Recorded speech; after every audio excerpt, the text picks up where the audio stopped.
Welcome. Today, let's explore how you can disable automatic updates for the Snapchat app on your Android device with these updated steps. To get started, open the Google Play Store app on your Android device.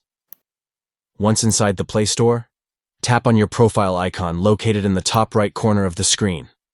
This will lead you to your profile settings within the Play Store. Within your profile settings, navigate to Settings and tap on it to access the Settings menu. Look for the Network Preferences option within the Settings menu and tap on it. In the Network Preferences section, you'll find various options related to app updates. To prevent Snapchat and other apps from updating automatically, select Don't Auto-Update Apps.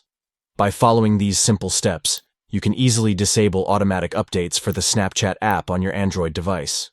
Taking control of your app update settings allows you to manage your device's resources efficiently and choose when to update your apps.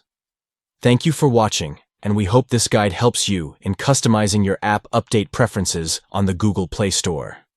Keep your Snapchat app updates in check with these straightforward steps.